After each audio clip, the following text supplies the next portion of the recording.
नमस्कार, जय भीम। आपके चैनल पर एमएनटी न्यूज नेटवर्क पर आज सर्वप्रथम तो मैं बहुजन समाज के एक बड़े नेता का निधन हुआ है। माननीय मुलायम सिंह यादव जी, जो सपा के संरक्षक भी वर्तमान में थे और उत्तर प्रदेश के मुख्यमंत्री भी रहे और भारत सरकार के रक्षा मंत्री के रूप में भी वो रहे। समाजवाद का एक बहुत बड़ा हस्ताक्षर वो थे और मैं उनको आपके न्यूज नेटवर्क के माध्यम से जो भी दर्शक जुड़े हुए हैं उनके सामने, भारत की जनता के सामने हम अपने श्रद्धा सुमन अर्पित करना चाहते हैं माननीय मुलायम सिंह यादव जी को।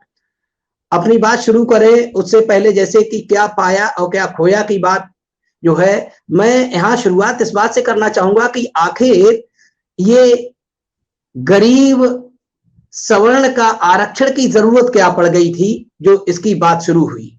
नेपथ्य में जो आप जाएंगे तो आप संजय जी इस बात को अच्छे तरीके समझ पाएंगे कि जहां पर कोई सुगबुगाहट भी नहीं थी और टोटली असंवैधानिक जो बात थी, खासकर ईडब्ल्यूएस जो गरीब सवर्ण के नाम से जो कोटा निर्धारित किया गया, इसकी तो कहीं चर्चा भी नहीं थी, संविधान सम्मत भी नहीं था।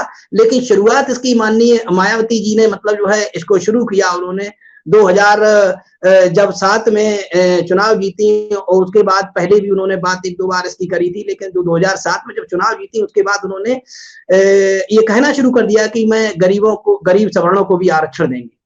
आरक्षण की एकदम, अगर मैं कई बार इस पर विचार करता हूं कि माननीय बहन जी के मुंह से ये बात निकलना समझ नहीं पाए कि आखिर उन्होंने ये बात शुरुआत क्यों करी थी, क्योंकि ये तो कहीं शुरुआत हुई नहीं थी। ईडब्ल्यूएस आरक्षण की तो जिक्र ही नहीं हुई थी कहीं पर भी।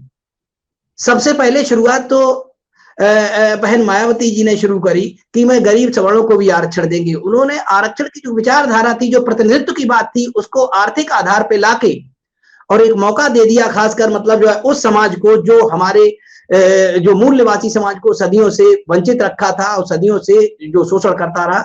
और जब बाबा साहब डॉक्टर भीमराव अंबेडकर संविधान सभा में पहुंचे, उन्होंने जो शोषित वंचितों के लिए या पिछड़ों के लिए जो आरक्षण की प्रतिनिधित्व की बात करी, उस बात को एकदम से मैं जब ये ईडब्ल्यूएस आरक्षण की बात शुरू हो गई तो मैं समझ नहीं पा रहा था कि आखिर ये बात क्यों हो रही थी, क्योंकि जिनके लिए बात हो रही उनका प्रतिनिधित्व तो हद से ज्यादा है, संख्या से ज्यादा तो प्रतिनिधित्व सवर्णों का पहले से ही रहा है। 90-95% प्रतिनिधित्व रहा। और ये नरेगा का कार्यक्रम नहीं था, गरीबी हटाओ कार्यक्रम नहीं है, आरक्षण है जो कि हम गरीबों को आरक्षण देंगे, ये कहना शुरू कर दिया। हो सकता है बहन जी का इसमें ये भी रहा हो कि हम ये बात कह दे रहे हैं लेकिन ये होगा तो कभी है नहीं, क्योंकि संविधान सम्मत है नहीं। जब ये बात शुरू हो रही थी, केंद्र में कांग्रेस की सरकार थी, लेकिन जब मजबूरी, जब बीजेपी की सरकार 2014 में बन गई और वो जो तैयार बैठे हुए थे कि किसी तरीके से आरक्षण को हम खत्म करेंगे, आरएसएस का हमेशा से एजेंडा रहा है कि ये आरक्षण नहीं होना चाहिए, ये विषमता पैदा करता है जी। और ऐसे में मौका दे दिया जब बहन जी ने, तो भाजपा की सरकार जब बनी 2014 में, 2019 तक तो वो नहीं बोले।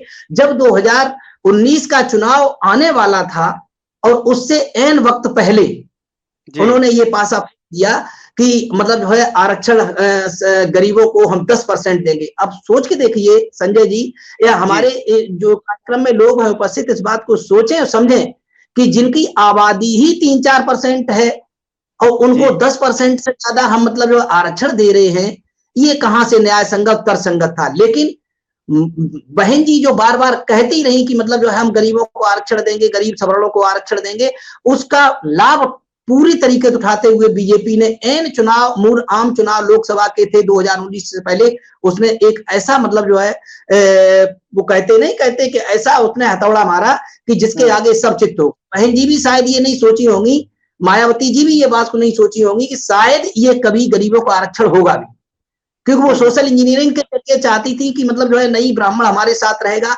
और मैं आप लोगों के इस चैनल के माध्यम से मैं कहना चाहूंगा कि ब्राह्मण ने कभी भी बसपा को वोट नहीं किया है, चाहे वो 2007 रहा हो और चाहे 2012 रहा हो, चाहे 17 रहा हो, चाहे 22 रहा हो या उससे पहले भी जी। बहन जी जिस भी मुगालतिंग रही हो, उनको अब उन्होंने किस तरीके से इसको किया, जहां तक आप बात करते हैं कि मतलब जो है या इस पे आपने सवाल किया क्या पाया और क्या खोया, तो हमारी दृष्टि तो अगर देखा जाए तो जब बहन जी ने ये शुरू 2007 में शुरुआत कर दी गरीब सवर्णों को हम आरक्षण देंगे, वहीं से डिक्लाइन शुरू हो गया बसपा का। और 2012 का जब रिजल्ट आया चुनाव का, तो उसमें मतलब जो है वो जो क्या कहते हैं 50% से नीचे आ गई सीटें, जो उनकी मतलब जो थी 80 सीट मात्र उनकी रह गई, जहां 206 सीट के आसपास 2007 में उन्होंने जीती थी, वो आके 2012 में चुनाव में जबकि उन्होंने पूरी ताकत लगा दी कि हम मतलब जो है गरीब सवर्णों को आरक्षण देंगे, हम मतलब जो है बहुजन सर्वजन हिताय थे, सर्वजन हिताय में आ गए। और खासकर मैं यहाँ बात करना चाहूंगा कि किस तरीके से आरएसएस ने जो मतलब जो है 1925 में जाल बुना था और पूरे भारत को शिकंजे में लिया आके अब कि समता को समरसता में बदल दिया, समता को समरसता में बदल दिया है। समता और समरसता में जमीन आसमान का अंतर है।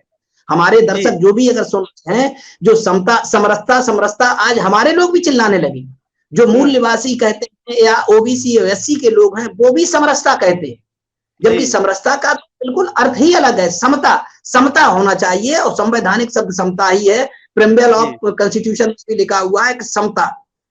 तो इससे बसपा का जो पाने की बात आप कह रहे हैं वो तो लगातार 2012 का देखें, 2017 का इलेक्शन देखें, 2017 में आके बसपा 19 सीटों पे ही अटक गई आके, और 2022 के इलेक्शन में अगर देखें तो बसपा का मतलब जो है एक तरीके से एकदम शून्य पे ही हो गई, वो तो एक विधायक किसी तरीके से जीत गया।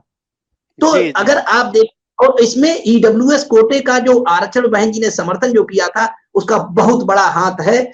आज माने या ना माने, इसको अगर न्यायपूर्वक और तर्क संगत तरीके से अगर इसकी हम बिना किसी लब्बो लुभाव के एक शब्द में कहना चाहेंगे तो इसमें सिर्फ नुकसान के सिवाय और कुछ भी नहीं मिला।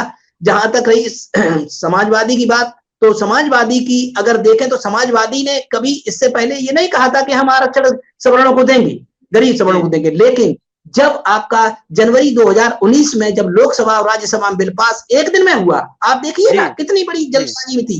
एक दिन में सिर्फ सवर्णों का आरक्षण 10% लागू हुआ, जो कि टोटली असंवैधानिक है, इसे खत्म होना चाहिए। लेकिन जहां सुनवाई हो रही वहां सारे लोग वहीं बैठे हुए हैं, वो कब इसको क्वैश करेंगे इसकी तो हमें लगता है दूर दूर तक कई संभावनाएं नहीं है। इसमें समाज, इसमें सपा और बसपा, सपा का और बसपा का जो भी नुकसान हुआ है वो हुआ है, लेकिन सबसे बड़ा समाज का नुकसान हुआ है। हमारे समाज का आप देखिए इंदिरा साहनी का केस, इंदिरा साहनी का केस जो कहता है कि 50% आरक्षण ज्यादा नहीं होना चाहिए। आपने 10% आरक्षण दिया तो ये तो 10% ज्यादा हो गया, तो 60% आरक्षण हो गया।